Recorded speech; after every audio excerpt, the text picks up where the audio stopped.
जो हिजबुल्लाह है, इसका संगठन, इसके लोग जो है अब इनके अंदर खौफ आ चुका है। ये इजराइल से डरने लग चुके हैं। एक के बाद एक लीडर का इजराइल ने काम तमाम करना शुरू कर दिया है। अब दोस्तों, जहां पूरा मिडिल ईस्ट जो है आज के दिन में जो है एक ज्वालामुखी के ढेर पर बैठा हुआ है। अब भारत का इस पर क्या इम्पैक्ट पड़ेगा? क्या पाकिस्तान इतना गद्दार देश है कि जो सबसे पहले जो है ईरान को धोखा देगा? अब यहाँ पर पाकिस्तान से भारत को क्या पता, जो बंदर अब्बास का पॉइंट है, जो ईरान का ऑयल रिफाइनरी पॉइंट है, वहां पर जो है स्टार्टिंग पॉइंट है पूरे बिजनेस का, ट्रेड का पूरा पॉइंट है। वहीं से जो है यूरोप को जो है पूरा बिजनेस पड़ता है। अगर वहां पर अटैक हो गया, इजराइल ने उसको निशाना बना दिया। अब बातचीत कर रहे हैं ईरान से बैकडोर पर जो है सीज फायर की बातचीत कर रहे हैं मिडिल ईस्ट कंट्री और ये अमेरिका जो है। दोस्तों, आखिर ये सीज फायर की बात कहां से शुरू हुई? अगर देखा जाए तो ईरान और सऊदी अरब के संबंध कुछ खास नहीं है। जय हिंद दोस्तों, मैं हूं हीरा परिहार, इंडियन आर्मी रिटायर्ड सोल्जर, और आप देख रहे हैं देशभक्ति डायलॉग। चैनल को सब्सक्राइब करें, वीडियो को ज्यादा से ज्यादा शेयर करें, लाइक करें, कमेंट करें। दोस्तों, जहां इजराइल ने हिजबुल्लाह की कमर तोड़ दी है, जिसको ईरान अपनी फंडिंग देता है, जो ईरान के इशारे पर चलता है, उसके एक के बाद एक लीडर का इजराइल ने काम तमाम करना शुरू कर दिया है। और अब हिजबुल्लाह के अंतर्गत इतना खौफ आ गया है, ये लोग इजराइल से डरे और सहमे हुए हैं। नसर अल्लाह के खात्मा होने के बाद जो है एक बना सैफुद्दीन, और जब सैफुद्दीन जो है कभी कहीं छिप जा रहा था, कभी कहीं छिप जा रहा था, छिपते छिपते जो है उसको पूरी तरह इजराइल ने छिपा दिया। और उसके बाद अब माना जा रहा है कि जो है एक नईम कासिम जो है ये भविष्य में लीडर बनने की इसकी बात हो रही है, जो जिसको ईरान भरोसा करता है जिस पर, और जो है ये हिजबुल्लाह का खासम खास माना जा रहा है। लेकिन वॉलंटियर लीडर कोई बनने को तैयार ही नहीं है, क्योंकि अब जो हिजबुल्लाह है, इसका संगठन, इसके लोग जो है अब इनके अंदर खौफ आ चुका है। ये इजराइल से डरने लग चुके हैं। और इस अब जाकर जो है जो ये नईम कासिम डिप्यूटी चीफ बना है हिजबुल्लाह का, ये सीज फायर की बात कर रहा है आज के दिन इजराइल से। अब दोस्तों, जहां पूरा मिडिल ईस्ट जो है आज के दिन में जो है एक ज्वालामुखी के ढेर पर बैठा हुआ है। अगर ये युद्ध जो है अगर जारी रहता और ये युद्ध आगे बढ़ता है, युद्ध अगर खत्म नहीं आता है, तो इससे जो है आने वाले दिनों में पूरी वैश्विक आपदा आने के खतरे हो सकते हैं। जरूरी नहीं कि पूरे विश्व में ही युद्ध हो, लेकिन इससे इकोनॉमिकली सर्कमस्टेंसेस खराब हो सकते हैं पूरे विश्व में। अब भारत का इस पर क्या इम्पैक्ट पड़ेगा? भारत पर भी इसका बहुत बुरा इम्पैक्ट पड़ेगा दोस्तों, क्योंकि भारत का जो है यहाँ से जो है पूरा ट्रेड होता है। भारत जो है, मैंने आपको कई बार वीडियो में बताया कि यहाँ से 80% ऑयल जो है भारत जो है यहाँ से परचेज करता है। ऑयल, गैस, एनर्जी में इत्यादि जो है ईरान डील करता है और भारत वहां से परचेज करता है। और नंबर दूसरा यहाँ पर बात आती है कि जो भारत का प्रोजेक्ट चल रहा है, एनएसटी प्रोजेक्ट जो चल रहा है, मुंबई से स्टार्ट शुरू होके जो है ईरान के बंदर अब्बास से, जिसका स्टार्टिंग पॉइंट है जो सीधे यूरोप कंट्री तक जाना है जिसको, तो वहां पर जो बंदर अब्बास का पॉइंट है, जो ईरान का ऑयल रिफाइनरी पॉइंट है, वहां पर जो है स्टार्टिंग पॉइंट है पूरे बिजनेस का, वो ट्रेड का पूरा पॉइंट है। वहीं से जो है यूरोप को जो है पूरा बिजनेस पड़ता है। अगर वहां पर अटैक हो गया, इजराइल ने उसको निशाना बना दिया, तो भारत पर इसके बहुत बुरे प्रभाव पड़ सकते हैं। इवन पूरे विश्व में भी इसके बुरे प्रभाव पड़ सकते हैं, क्योंकि वहां से जो है बिजनेस का वो स्टार्टिंग पॉइंट है। तो भारत पर जो है इससे इंफ्रास्ट्रक्चर में कमी हो सकती है, फूड में प्रॉब्लम हो सकती है, ऑयल, गैस, एनर्जी इत्यादि में समस्या आ सकती है। अब नंबर दूसरा जो है, अगर युद्ध आगे बढ़ा, अगर युद्ध पाकिस्तान तक अगर जाता है, ईरान आज के दिन में पाकिस्तान को फंडिंग दे रहा है वहां पर सेना तैयार करने के लिए। वो बोला है सेना बनाओ जंग के लिए, ईरान बोल रहा है। लेकिन यह पाकिस्तान इतना गद्दार देश है कि यह सबसे पहले जो है ईरान को धोखा देगा। आज के दिन में ये पैसा ले लेगा, क्योंकि पाकिस्तान आज के दिन में कटोरा पकड़ने की हालत में आ गया, इसको पैसे की जरूरत है। और ईरान फंडिंग दे रहा है, वहां पर जो है आर्मी तैयार कर रहा है पाकिस्तान जंग के लेके। लेकिन कल के दिन जो है पाकिस्तान जो है ईरान को धोखा दे देगा और एक गद्दार साबित होगा। अब यहाँ पर पाकिस्तान से भारत को क्या खतरे हैं? दोस्तों, यहाँ पर भारत को पाकिस्तान से कुछ भी खतरा नहीं है, क्योंकि डिफेंस के हिसाब से जो है भारत एक मजबूत देश है, और पाकिस्तान तो खाली एक पिद्दू सा देश है। भारत का ये कुछ भी नहीं बिगाड़ सकता। तो भारत ने ऑलरेडी जो है पाकिस्तान के साथ अपना बिजनेस ट्रेड जो है बंद किया हुआ है। तो उससे भारत को कोई भी खतरा नहीं है। लेकिन यहाँ पर खतरा है तो सिर्फ और सिर्फ इकोनॉमिकल सर्कमस्टेंसेस खराब होने का खतरा है भारत में, ऑयल गैस एनर्जी इत्यादि में, फूड में, इंफ्रास्ट्रक्चर में। इसलिए जो है अब जाकर जो है ये नईम कासिम कह रहा है कि जो है इजराइल के साथ सीज फायर करने की बात कर रहा है। लेकिन क्या मजाल कि जो है इजराइल किसी की बातों को मान ही नहीं रहा है, वो जंग से पीछे हटने का नाम ही नहीं ले रहा है। जैसे वह यूनाइटेड नेशन को भी दरकिनार कर दिया है, अमेरिका की बातों को भी नहीं मान रहा है, उसको सिर्फ और अब सिर्फ अपनी ही धुन चढ़ी हुई है। और जो बेंजामिन नेतन्याहू है उसका साफ साफ से उनका सीधा कहना है कि जिस प्रकार से गाजा का हाल हुआ उसी प्रकार से लेबनान का भी अंजाम होगा। दोस्तों इसलिए जो है आज के दिन में अमेरिका और पूरी जो मिडिल ईस्ट कंट्रीज हैं आज के दिन में इजराइल से हम बातचीत नहीं कर रहे हैं सीज फायर की, अब बातचीत कर रहे हैं ईरान से बैकडोर पर जो है सीज फायर की बातचीत कर रहे हैं मिडिल ईस्ट कंट्री और ये अमेरिका जो है। दोस्तों आखिर ये सीज फायर की बात कहां से शुरू हुई?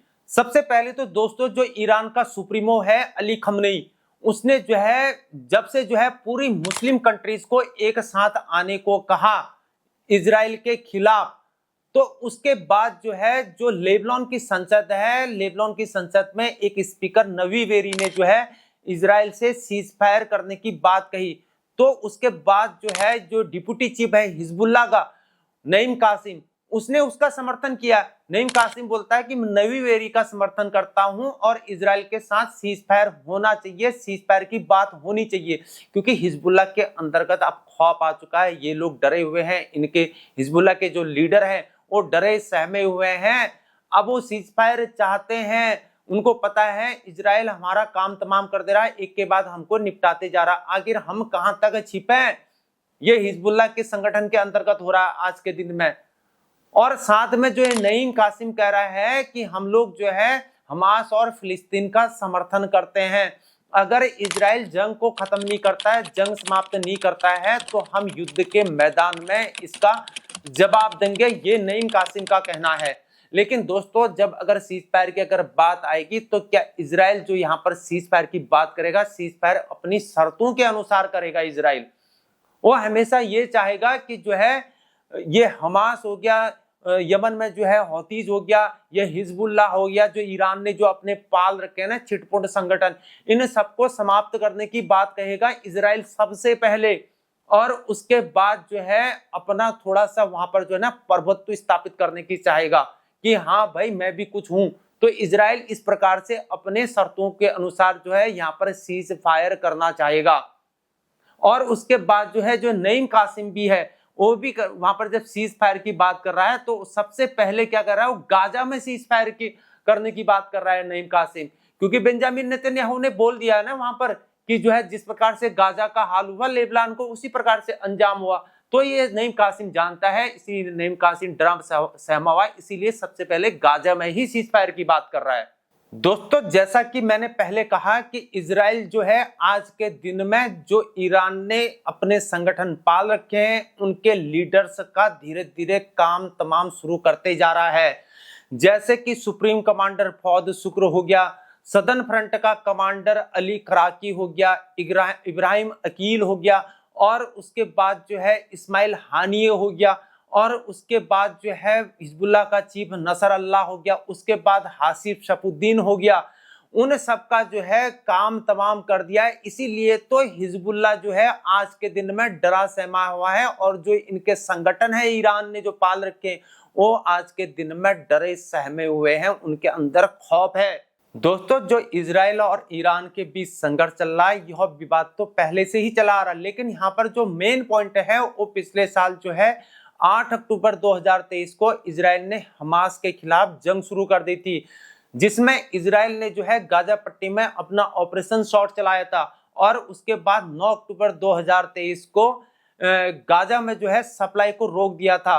सप्लाई के अंतर्गत दोस्तों जिससे लोगों की दिनचर्या चल सके, जिसमें आपका फूड हो गया, इंफ्रास्ट्रक्चर हो गया, वाटर हो गया, ऑयल हो गया इत्यादि, इन चीजों को रोक देना जो है जिससे लोगों की दिनचर्या में प्रॉब्लम आ सके, उसे हम लोग मिलिट्री की भाषा में सप्लाई बोलते हैं।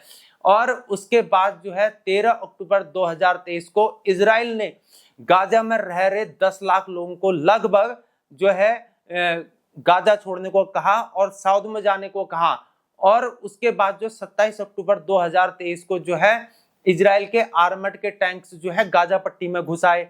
और उसके बाद 19 नवंबर 2023 को यमन के हूतियों ने रेड सी पर जो है जहाजों को अपना निशाना बनाया। और यमन के जो हूती हैं जो यहाँ पर जो हमेशा जहाजों को निशाना बनाते हैं।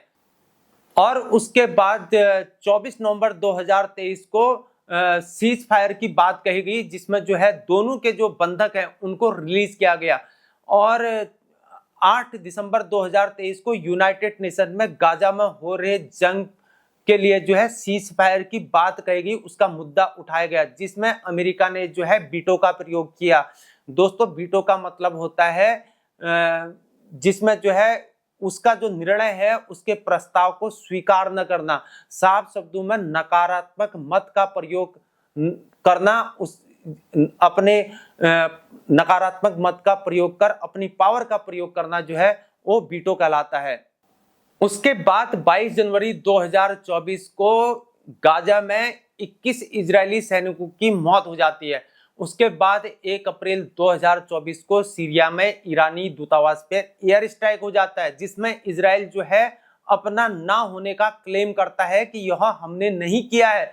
और उसके बाद सबसे मेन पॉइंट यह है कि 13 अप्रैल 2024 को ईरान ने इजराइल पर ड्रोन और मिसाइल से हमला कर दिया।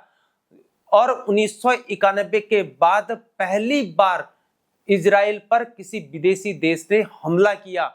उसके बाद 7 मई 2024 को ईरानी सेना जो है राफा में घुस जाती है और इजिप्ट बॉर्डर पर गाजा क्रॉसिंग को कंट्रोल में ले लेती है और सप्लाई को रोक देती है। और 31 जुलाई 2024 को तेहरान में इस्माइल हानिया का काम तमाम कर दिया जाता है। और उसके बाद जो ईरान के जो छोटे मोटे संगठन है उनके कई लीडर्स को जो है उनका काम तमाम कर दिया जाता है, जिसमें हिजबुल्लाह का सबसे बड़ा चीफ जो था नसर अल्लाह उसको भी मौत के घाट उतार दिया जाता है। और उसके बाद इजराइल ने जो उसके बाद नेक्स्ट जो चीफ बना हासिम सफुद्दीन उसका भी काम तमाम कर दिया। इस प्रकार से इजराइल जो है जो छोटे मोटे संगठन है जो ईरान ने पाल रखे हैं, ईरान जिसको अपना फंडिंग देता है, उनके लीडर्स को निपटाते जा रहा है। दोस्तों एक रिपोर्ट के अनुसार गाजा में लगभग 42,000 लोगों की मौत हो चुकी है और 97,000 लगभग जो है घायल हुए हैं। और लेबनान में जो अटैक हुआ था उसमें तो फिर उसकी अलग काउंटिंग है, उसमें भी लोग घायल हुए हैं और लोग मरे हुए हैं। और युद्ध में दोस्तों जैसा कि मैं कहता हूं कि जो है युद्ध जो है किसी को नहीं छोड़ता है, लोग मरते हैं, इस तरफ से भी मरेंगे उस तरफ से भी मरेंगे, लेकिन यहाँ पर जो है बेगुनाह लोग भी मारे जाते हैं, इवन बच्चे तक नहीं छोड़े जाते हैं, बच्चे भी मारे जाते हैं। तो जान मान का नुकसान तो होता ही होता है। एक मान के चलो युद्ध एक आपदा लेके आती है। दोस्तों अब ईरान का विदेश मंत्री जो है वह सऊदी अरब में जा चुका है। मिडिल ईस्ट कंट्रीज में जो जंग चल रही है उस जंग को रोकने की पैरवी कर रहा है। और जो अमेरिका की वाइस प्रेसिडेंट है कमला हैरिस, वो कह रही है कि जब तक इजराइल और हमास के बीच में समझौता नहीं हो जाता है तब तक सीज फायर के बारे में कुछ कहा नहीं जा सकता। और अमेरिका कह रहा है कि जो है हिजबुल्लाह जो है डरा हुआ है, वो खौफ में है, सहमा है, इसीलिए तो ईरान जो है यहाँ पर सीज फायर की बात कर रहा है। हालांकि जो है कुछ दिन पहले जो है ईरान का सुप्रीमो अली खमेनी ने जो है पूरे मुस्लिम कंट्रीज को, मुस्लिम मुल्कों को साथ आने की अपील करी थी। और इस प्रकार से जो ईरान का विदेश मंत्री है अगर मिडिल ईस्ट कंट्रीज को एक साथ लाने में जो है सफल हो जाता है तो कहीं ना कहीं जो है इजराइल को इसका प्रेशर झेलना पड़ सकता है, इजराइल दबाव में आ सकता है। अगर देखा जाए तो ईरान और सऊदी अरब के संबंध कुछ खास नहीं है, लेकिन कुछ बीते सालों में जो है चीन की मध्यस्थता के कारण जो है दोनों देशों ने जो है आपसी कड़वाहट को भुलाकर जो है आगे बढ़ने का फैसला लिया है। ऐसे में लगता है कि जो अली खमेनी है उसकी अपील के बाद जो है कहीं ना कहीं बदलाव देखने को मिल सकता है। और इसका जो है अगर ये बदलाव हो गया, पूरे मिडिल ईस्ट कंट्रीज एक साथ आ गए तो इजराइल को प्रेशर झेलना पड़ सकता है। और एक रिपोर्ट के अनुसार जो है वे कंट्री जो ऑयल गैस एनर्जी इत्यादि में जो है ट्रेड करते हैं और सप्लाई करते हैं, उसने जो है ईरान को भरोसा दिया है। वहीं अमेरिका के सऊदी अरब और कई खाड़ी देशों में अपने मिलिट्री बेस हैं। माना जाता है कि मिडिल ईस्ट में अमेरिका और इजराइल के बढ़ते दखल में इन मिलिट्री बेस का बड़ा अहम रोल है। दोस्तों, अगर ईरान और इजराइल के बीच तनाव बढ़ा तो अमेरिका ईरान के खिलाफ इन मिलिट्री बेसिस का प्रयोग कर सकता था, लेकिन गल्फ कंट्रीज के रुख के कारण यहां पर ईरान को एक बहुत बड़ी राहत मिली है और अरब देशों के इस भरोसे ने ईरान की उम्मीदों को एक नई हवा दी है, जिसके कारण जो है पूरे मिडिल ईस्ट कंट्रीज को इजराइल के खिलाफ ईरान एकजुट करने की कोशिश में जुट चुका है। दोस्तों, अगर आपको हमारा कंटेंट और जानकारी पसंद आती है तो हमारे चैनल को सब्सक्राइब करें, वीडियो को ज्यादा से ज्यादा शेयर करें, लाइक करें, कमेंट करें। आज के लिए इतना ही। जय हिंद, जय भारत, वंदे मातरम, भारत माता की जय।